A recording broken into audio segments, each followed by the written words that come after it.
बिस्मिल्लाहिर्रहमानिर्रहीम। अस्सलाम वालेकुम। आज हमारी वीडियो लेक्चर सीरीज़ का 7वां लेक्चर है और आज हम पब्लिक फाइनेंस में से kind of taxation system study करेंगे। जैसा कि हमने प्रीवियस लेक्चर के अंदर दो चीज़ों को आइडेंटिफाई बताया था कि काइंड ऑफ टैक्सेस और काइंड ऑफ टैक्सेशन सिस्टम दो डिफरेंट कॉन्सेप्ट हैं।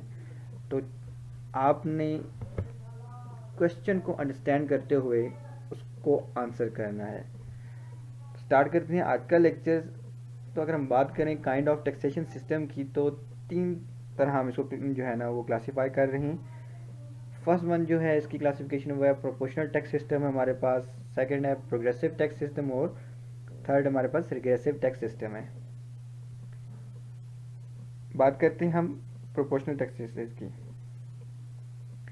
प्रोपोर्शनल टैक्सेस वो टैक्सेस होते हैं जो कि जनरल पब्लिक या कॉरपोरेट सेक्टर के ऊपर सेम रेट से इम्पोज किए जाएं या सेम परसेंटेज से इम्पोज कर किए जा रहे होते हैं।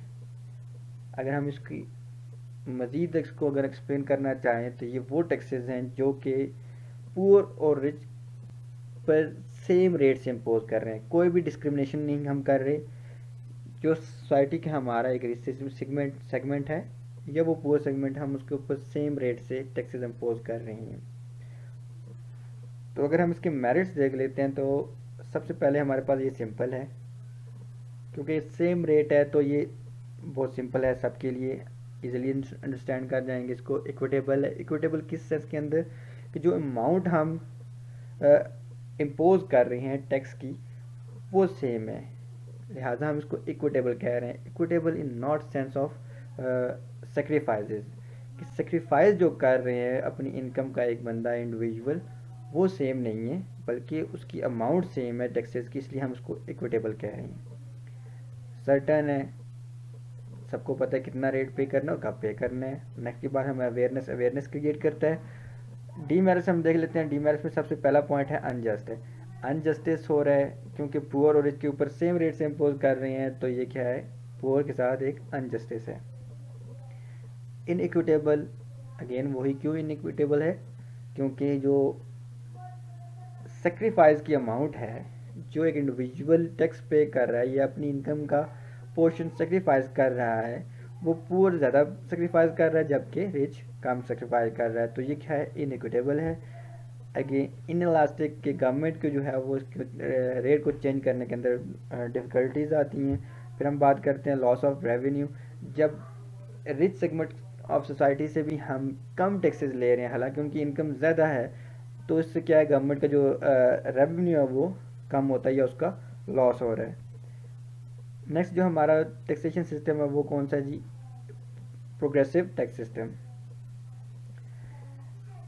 अब प्रोग्रेसिव टैक्स सिस्टम का मतलब ये होता है कि ये टैक्सेस जो इम्पोज किए जा रहे होते हैं जनरल पब्लिक के ऊपर, वो जैसे जैसे इंडिविजुअल की इनकम इंक्रीज करती जाती है वैसे उसके टैक्सेस की जो रेट है वो भी इंक्रीज किया जाता है। अगर हम अदर वर्ड में जो है एक्सप्लेन करना चाहें, higher the income higher the taxes, जिसकी जितनी ज़्यादा इनकम होगी उसके ऊपर उतने ज़्यादा रेट से टैक्सेस इम्पोज किए जाएंगी। इसके मेरिट्स हम देख लेते हैं। मेरिट्स में सबसे पहले है इक्विटेबल सेक्रीफाइसेस है, इक्विटी ऑफ सेक्रीफाइसेस। इससे मतलब ये है कि जो सेक्रीफाइसेस हो रहे हैं पुअर और रिच के ऊपर वो इक्विटेबल है। नेक्स्ट इसके अंदर जो इसके मेरिट है वो है इक्वल डिस्ट्रीब्यूशन ऑफ इनकम। जब हम रिच सेगमेंट से पर ज़्यादा टैक्सेस इम्पोज कर रहे हैं तो वो गवर्नमेंट के रेवेन्यू में जाएंगे, गवर्नमेंट वो उसको एक्सपेंडिचर करेगी उस रेवेन्यू से कहाँ पर, डिफरेंट गुड एंड सर्विसेज जो वो पुअर सेगमेंट ऑफ सोसाइटी को प्रोवाइड करेगी।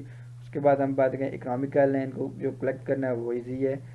फिर इलास्टिक है, गवर्नमेंट का रेट आसानी से चेंज कर सकते, जैसे जैसे इनकम चेंज होती है तो वो रेट भी चेंज कर सकती है। डीमेरिट्स की बात कर लेते हैं हम। डिस्करेजिंग सेविंग एंड इन्वेस्टमेंट, ये डिस्करेज कर रहा है सेविंग और इन्वेस्टमेंट को। फॉर एग्जांपल जो जितनी जिसकी ज़्यादा इन्वेस्टमेंट होगी उसको उतना ज़्यादा टैक्स पे करना पड़ेगा। तो ये एक जो पॉइंट ऑफ व्यू से हम कह सकते हैं कि ये जो टैक्स सिस्टम है वो डिस्करेज कर रहा है एक इंडिविजुअल को वो सेव करे और उसको इन्वेस्ट करें। नेक्स्ट हम बात करते हैं एवेजन। यहाँ पर टैक्स एवेजन के जो चांसेस वो रिस्क करते हैं कि एक इंडिविजुअल है वो टैक्स एवेजन की तरफ जाए।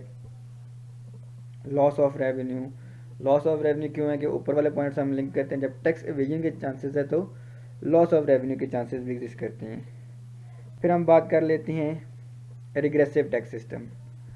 ये completely opposite to the progressive taxation system है कि यहाँ पर जो रेट ऑफ टैक्स होगा वो इंडिविजुअल के ऊपर, वो प्रोग्रेसिव टैक्सेशन सिस्टम के अपोजिट है कि जिसकी कम इनकम होगी उसके ऊपर ज़्यादा टैक्सेस इम्पोज किए जाएंगे।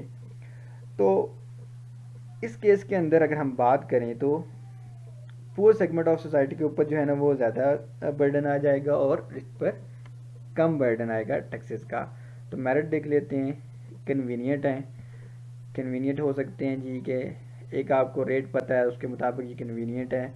नेक्स्ट हम बात करें इंक्रीज इन्वेस्टमेंट कि इससे जो इन्वेस्टमेंट है वो इंक्रीज़ हो सकती है, सेविंग बढ़ेगी, जो लोग डिफरेंट इंडिविजुअल है वो अपने आप को हायर इनकम की तरफ लेके जाने की कोशिश करेंगे, सेव करेंगे तो इन्वेस्टमेंट करेंगे ताकि सो वो कम टैक्सेस पे करें।